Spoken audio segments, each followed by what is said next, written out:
the most important emotional detox you need to take. Do an audit of all your beliefs and take ownership of them. Human lives are made up of beliefs. Our beliefs are not just these mental clouds that float through our minds with no effect.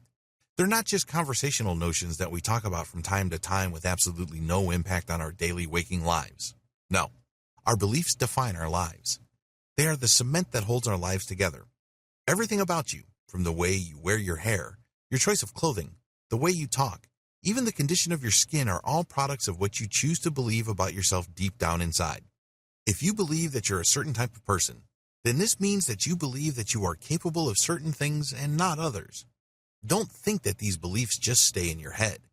They have an impact on what you choose to think about, how you interpret reality, the things you choose to perceive or even remember, and what you feel about your interpretations of reality. In other words, they have a real impact on how you process reality. This manifests in the things that you say, the things you feel, and the things that you do. In other words, they impact your choices.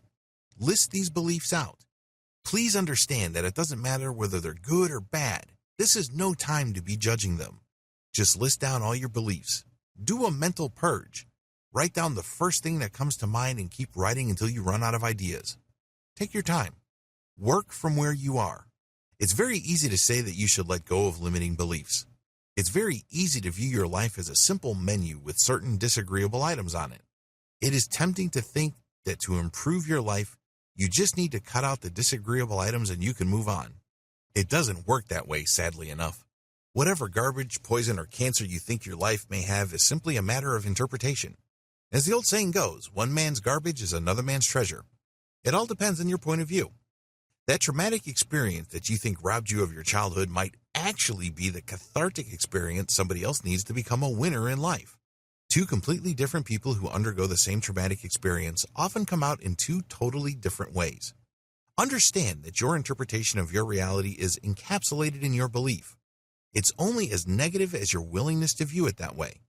You interpret your experiences as negative, and guess what happens next? That's right. These experiences have a negative effect on how you feel and think about things. Ultimately, they have an effect on how you do things. There is a better way. Instead of simply just cutting all these things out and letting go, there is a better approach. Let's get real here. It's almost impossible to cut out your past. It's not as if you can take some sort of amnesia capsule. It doesn't work that way. You will always have your past. Those experiences happened. These are facts. They're not going to go away anytime soon. The better approach would be to rearrange your mental furniture. Step number 1, reinterpret your beliefs. Beliefs don't come out of nowhere. There are certain facts in your background or in your life and certain experiences that support those beliefs. It's as if they give oxygen to those beliefs, and these facts maintain your beliefs. Indeed, these facts even make them grow. What if you can take whatever sustains your beliefs and interpret those facts differently? Instead of your belief grinding you down and making you feel like garbage, reinterpret these facts so they empower you and make you feel that life is possible once again.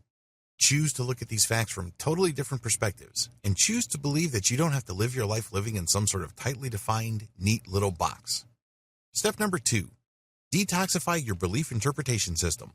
Please remember that beliefs don't come out of nowhere. They are being sustained by external experiences.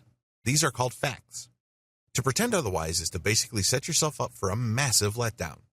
Whatever progress you achieve would be short-lived. Sooner or later, your old habitual patterns will come back, and you end up where you started. That's a dead end. Don't even try.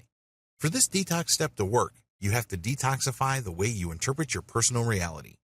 Ask yourself, is this the only way to interpret these facts? Is this the only reading? Or is there something more neutral, or better yet, something more positive? Follow these steps to detoxify your mindset. Ask yourself the following questions. What am I really perceiving? When you ask yourself this question, you force yourself to be more objective.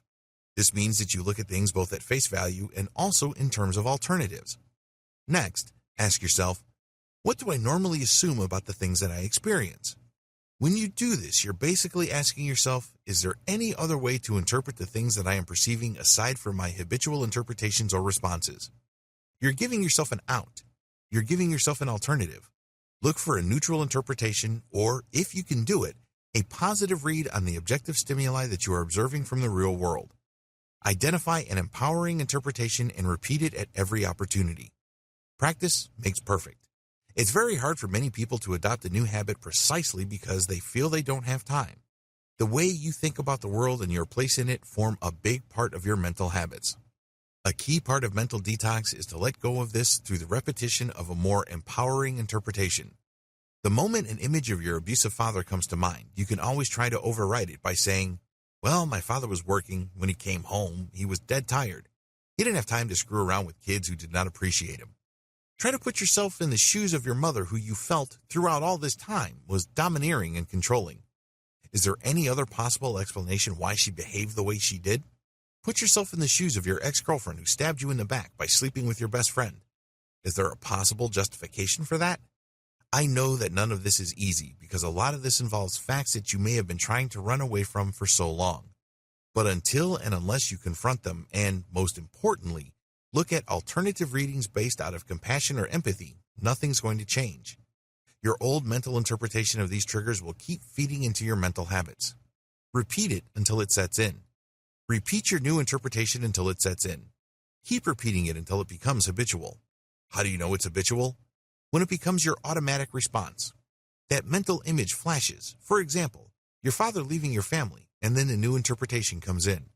When you can see daylight between how you reacted in the past, which is anger, resentment, and self-blame, to something more positive, then you're not trying hard enough.